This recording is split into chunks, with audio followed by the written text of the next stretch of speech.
learned so much at Oracle, moved on to companies like Dropbox and Slack and Miro, to name a few, all part of true customer success organizations, mid-market SMB. This mid-market segment started to catch fire. And by the time it hit about 20 million in ARR in the US, people started taking note. And that's incredible that you guys built it all in-house and had that kind of collaboration within the company.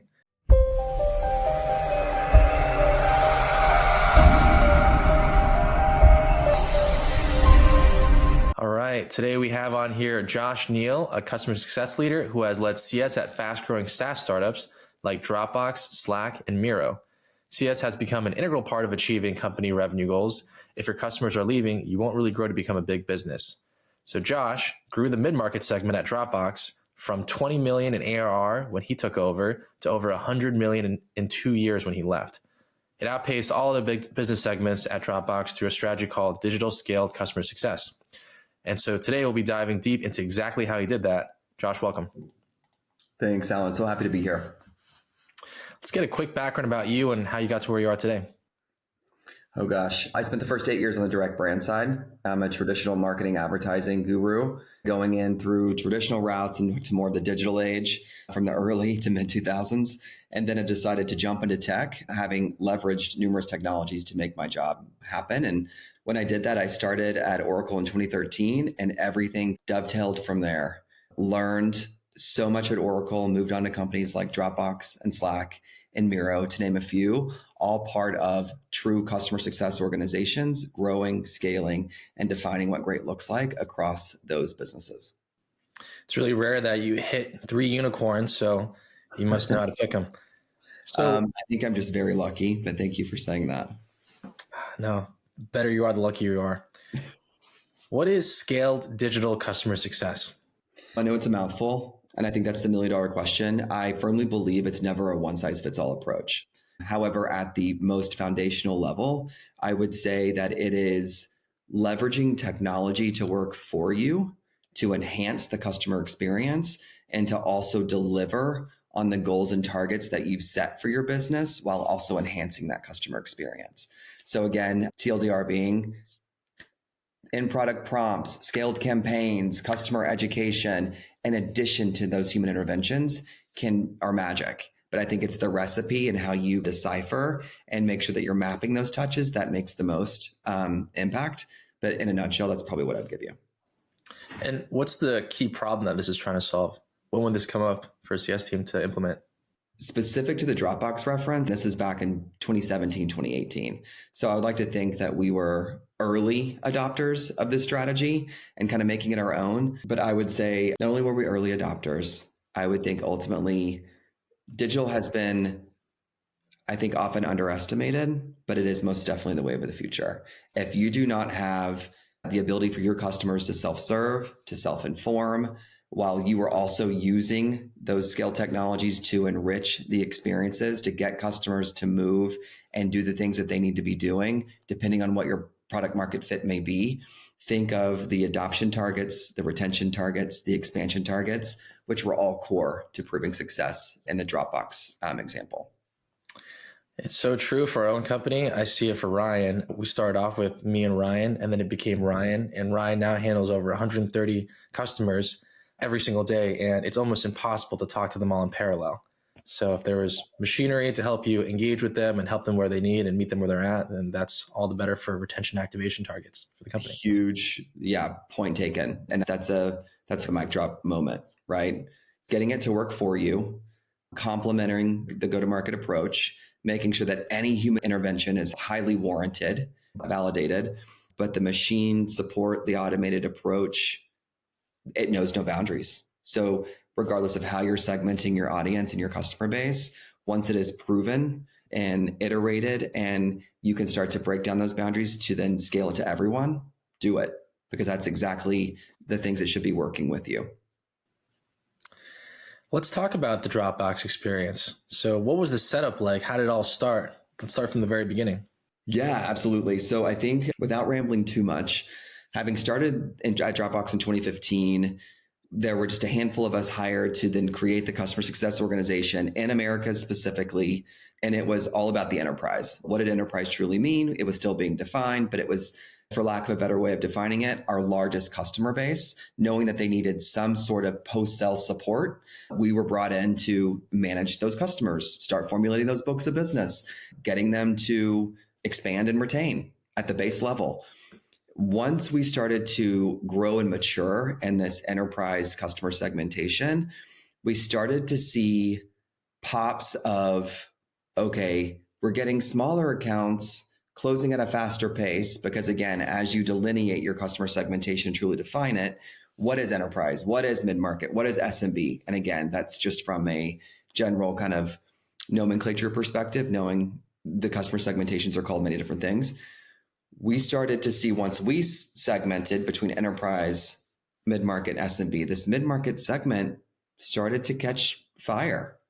And by the time it hit about 20 million in ARR in the US, people started taking note. And our executive suite was like, okay, we have invested in post-sale organizations like customer success. They are managing our enterprise / upper echelon customers. We're growing, retaining, and expanding that customer base, both from net new and existing.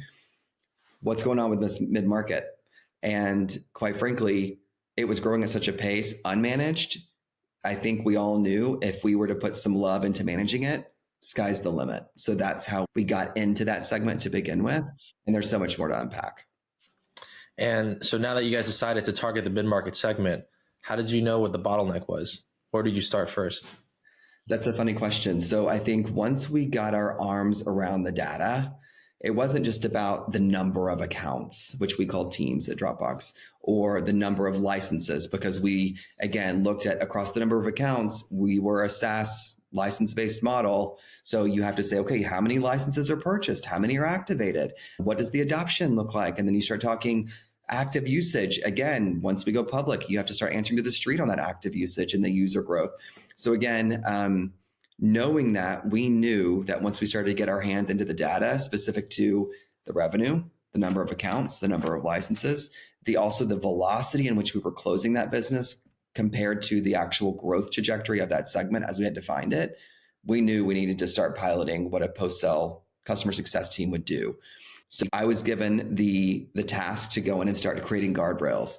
What do we need to do to get our arms around this business in this segment? What does a pilot look and feel like? And then once I was able to sell that in to our leadership team and it was greenlit, I was able to justify headcount through headcount cases to say, okay, Q1 2018, give me 2 CSMs, the 3 of us will attack it. And that's where we started. And I will say we would not have been able to do it all hands on, because last but not least for me is, like you said previously, there's no way one person can touch hundreds of accounts all the time. So there is a heavy prioritization model. You're looking at renewal dates. You're looking at adoption data. You're looking at stakeholders and how often that you're engaged and in what levels of the org they're engaged. There is such a soupy mix of where you can start and how you can go about it. But at the end of the day, we knew that we set on a gold mine of user data. With that user data, because again, thinking Dropbox is very unique, but there obviously are many other PLG companies out there who started in the consumer-based market that kind of grew into the enterprise or the business side.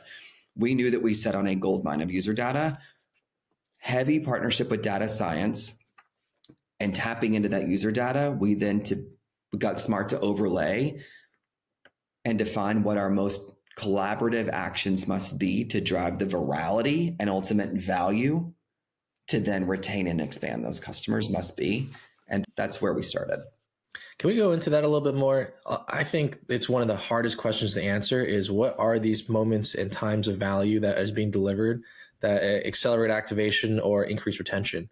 They call it the magic moment. But how did you guys figure that out? Yeah, I love that.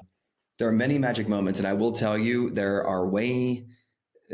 there's much more failure in there than there is success. And I, again, having learned a ton of this at Dropbox, kind of learning so much from those failures, often more than you do from your successes, was definitely a gift. And given the leadway to experiment, Dropbox was all about experimentation, test and iterate. I know many companies and many people say that. Dropbox truly believed and was wired that way. Through that testing and iteration, We knew, again, working very hand in hand with data science and our user data to say, okay, we know that users who activate a license, who are active in the platform and log in, arguably day one, must do certain things. Again, we called them collaborative actions, which created virality, which led to more adoption, more value that we could then report on. It became pretty black and white.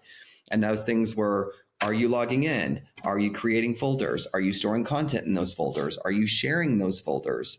And then we started to even break it down how they can share more like subsets of data. Again, sharing a folder and all the content within that folder is much more impactful, arguably, than sharing one file with one user or one file with a team, right? Specific data points. So we started to really break that down. And when we did, we were able to secure a deeper partnership with our product team to develop in-product prompts relevant to those actions.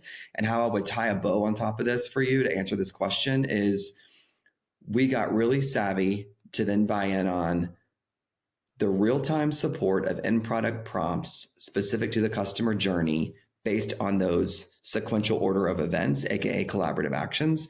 We were able to target users when they needed the information and information they wanted to know to take that action. And once we had that engine starting to rev, we knew that we could focus on more customers. We could take on more and do more. Again, looking at the trajectory of what mid-market ended up becoming, we knew once we started to get that engine revving beyond Q1 and Q2, okay, we could get more people overseeing more customers. Human interventions were more validated because we could touch customers over here, but we had machine learning supporting us over here. So the whole marriage of these magical moments started to really take shape. So how did you know what those moments are, and then how do you know what to say exactly? And break that down for me. So like the moments of on the customer side, internally, across. Yeah, I guess what I'm hearing is, which is really fascinating, is that there are going to be moments in time where if you share the folder to your team, that's a really powerful sign of interest. And then it's in those moments where if someone doesn't know how to share, then you might pop up a prompt. Correct. They were, in the simplest form, they were specific and time bound. So again, if we knew by day 3 that you had not created any folders in your instance or joined any shared folders, we would then push out that prompt to your account. It was an automatic like tag. And then by day 5, if you had a folder that was empty, we would then prompt you to say, hey, click here and we'll show you how to store things in your folder. And we'll show you how to share that folder. And that led into our customer education and what ended up becoming our digital team. And out of that, that's too, again, more to unpack down the line, but to tease us a little bit, it became more than just saying, okay, we have enterprise CSMs. Now we have mid-market CSMs. And yes, there's career pathing and frameworking and everything all in between. But this digital scaled model became universal. Every customer ended up receiving this once it was proven successful. And there was even a digital team that was formed in addition to mid-market, in addition to enterprise. So again, I feel like the ability to go and experiment, test, iterate to stand up this mid-market function, there was amazing growth within the internal business, but also how we are choosing to evolve and support our customer base from enterprise all the way to digital and scale. So again, from tip to tail, there was so much born from this segment. And did you guys use your own tools to bubble up the messages, or was that someone else's? We did. The magic, or in my opinion, the magic of Dropbox is that we owned a lot of it. And by owned, we really tapped into collaborating very deeply and very intimately internally. We had an incredible data science team. We obviously have incredible engineers on our product team. It's a lot of work, a lot of hard work, as you very well know, to make a product like that seem so simple. And we heard all the time from our UI and our users, or the users regarding our UI, it just works. It's so simple. It's a lot of work to make it look that way.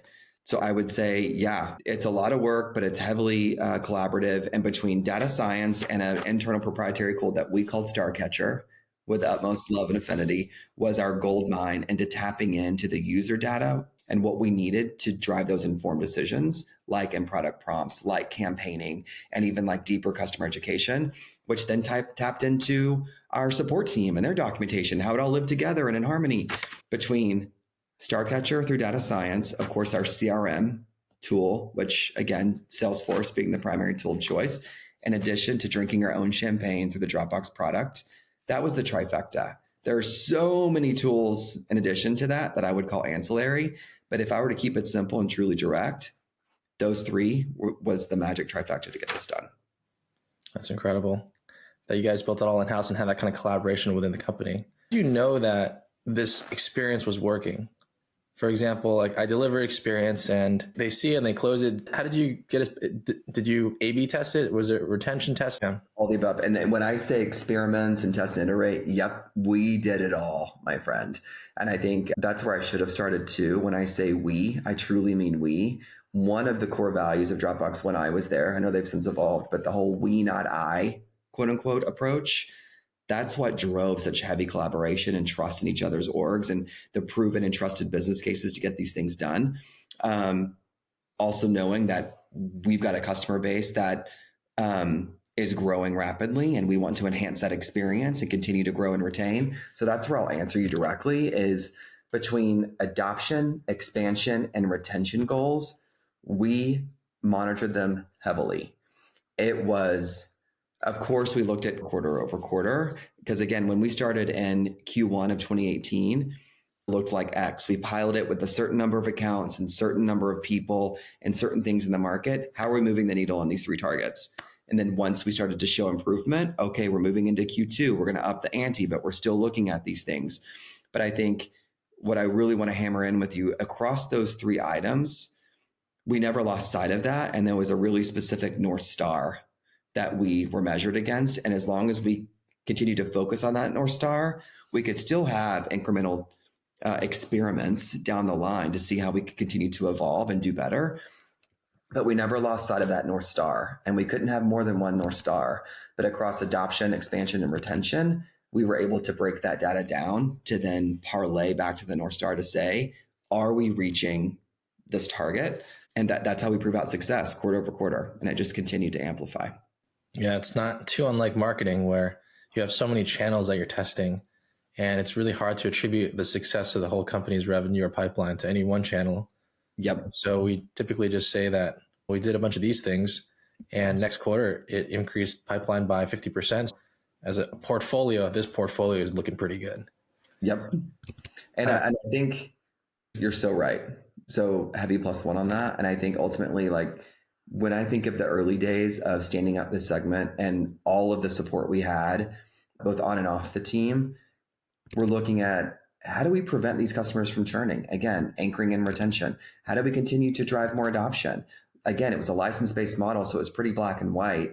You have this many licenses in your segment. How many have been activated? How many have been adopted? How many of these people are actually active users on a weekly, monthly, quarterly basis? And what does this translate to? And if you think about it, it was in that early to mid 2018 realm when we went public. So getting this engine revving and getting this figured out, but also a lot of optimization that happened after IPO really helped us get really savvy on answering to the street what we needed to get really buttoned up on, but we had the tools and strategies in place. We just needed to continue to perfect. I think ultimately using those things across the churn prevention and the adoption strategies and the deployments and activations that we were driving within those accounts. And again, leveraging the technology to do it at scale. Again, there's so much to unpack, but those were the pillars of our success. So we talked a little bit about leveraging the technology. How did you integrate the people? When did you know to bring the humans in? There was, I think ultimately, I'm thinking about where we are in our current environment and economic factors and just where we are in like CS in general in the world. Throwing warm bodies at problems is not an option. I think we all know that. Again, to answer your question, I think ultimately you have to have really sound headcount cases. And that for us at Dropbox, not only were we mindful of budgetary restraints and growth models, we had to prove, okay, this amount of business justifies a head because we know once we apply a CSM to this book, it is projected to grow by X. So it was very sound, but also very simple. Once we started to think about the growth of the business such that we started hitting 2.5 to 3 million incremental to what the team was already managing, we knew to bring someone else in. You can break it down by revenue. You can break it down by number of accounts. You can marry that together. And we had just a very simplistic model of that sort that mapped to our segment, but also mapped to revenue with the expectation you would grow that 2.5 to 3.5 to 5. And that's how we continue to make that model possible. And then once we added people over time, we could prove that out to make sure it was working and make any adjustments that we needed. What was the core focus area for the CSM assigned to the accounts? It was just, again, back to the North Star. It was, adoption, retention, and expansion. So when I look at those three nuggets, there's a lot of things we were doing to support those things. But I think ultimately when you take on a segment that is completely unmanaged, it's okay, you're growing. But the one thing we quickly noticed was, okay, we're landing all this net new, but our existing business, the bottom is falling out. So you can go close 10 customers, but if you're losing 20, you're missing an incredible opportunity. I think we started to figure out, okay, plug the leaky bucket. What does that actually mean? And that means retain. With retention at the center of everything that we did, okay, in order for them to be retained and backing out through that customer journey, they have to be adopting, they need to be consuming, they need to understand the value that they're getting. Again, threading the needle with you, coming back to the ability to start prompting in product. This is how you share a folder. This is how you store things in your folder. And then as we started to mature in a multi-product scenario down the line, we started to phase in, okay, there's heavy bets on this feature. It's going to drive this virality and value of adoption. We start to intertwine those things. It gives CSMs focus, gives customers focus, but also allows the machine learning to continue to do better and better. But I think preserving and growing your existing base, and of course the cost savings that are derived from that, in addition to then attacking the net new with those strategies from go, it prevented those accounts from fizzling out. Once we started to close the gap and then infiltrate the net new, this incredible bridge of success was built. And again, you see this growth trajectory of mid-market, as we called it, just start to hockey stick. Seems like a beautiful system you guys created. You found the playbooks to activate, which also helps with retention. It helps with activation for net new and expansion. And it became an extension of the product team in general, providing that feedback for future iterations of what features to build. Thank you for saying that. It was magic in a bottle. And again, I think for the audience, there's so much I could be saying, but it might sound foreign. So I think in order to keep it simple and keep it poignant, we also knew from the digital realm that, okay, there was a renewals function that was born out of this. Okay, CSMs they're doing a lot of things, but we decided, okay, to scale this out, we got to own the epicenter of what the value and the adoption and strategies are. We can't also be the renewal manager. So as the business grew, we were able to solidify investment in standing up a renewals function. So again, our team spun off and a cousin team was born, if you will. And then also a true digital success team was born. So you could see these little pockets of tentacles coming off this segment where, again, it was supporting the entire business. And then also at the end of the day, ensuring that the collaborative actions was one thing, but we had what we called an activation checklist. And it was the top 10 things that every customer must do to be the creme de la creme, the healthiest, the savviest, the most adopted. Therefore, our value assessments were rock solid. This is what we're delivering from you. And again, heavy partnership with data science and our product teams and so many other, leaders and teams in between. But that activation checklist also became this kind of like hit list. If we could do this at scale in our books of business for customers and say, okay, you've got 8 out of the 10 done. Here's how we can get you to do the other 2. And here's what it will unlock for you. It became super simple. And like I said, pretty black and white. We were careful not to over-engineer. We were dedicated in keeping it simple. And then 3, foundationally, it was measurable. And both internal and external consumption was non-debatable. It's amazing. Has anyone in your career made a big impact on you that you'd like to give a shout out to? There are so many people. I could probably talk to you for another 30 minutes on rattling off a list. I think first and foremost, the man who challenged me and encouraged me to take this on, stepping into a mid-market function with nothing and being supported in building and driving strategy, Ross Piper, hero, legend on so many levels. Shout out to him. And then our VP of strategy and operations at Dropbox during that time, who was also a legend in her own right, Yamini Rangan, is such an inspiration to me as well. Sitting in rooms with her and having strategies critiqued and challenged and debate, but also the encouragement to go do it better. She was a force. And a third one that I would shout out was a mentor in Arden Hoffman. She was our chief people officer who is now at General Motors. But between those three legends and ultimate rock stars, I am indebted to them. I admire them. I love them. And as I navigate my career and even reflect on this time, it is impossible not to think of those three. How can people find out more about you? You can drive to my LinkedIn page. I am probably there more often than not. I think I'm very active on numerous channels, but I think ultimately LinkedIn is what I'm striving to do more of, just professionally. However, I'm active on many channels, social or otherwise. Don't be shy to reach out. I'm always happy to have these conversations, dig deeper where there might be interest, and also network with wonderful people like you or otherwise. Again, I welcome any sort of outreach connection anytime, all the time. Thank you very much for coming on the show. Thanks for having me. Great day, Josh. Thank you too.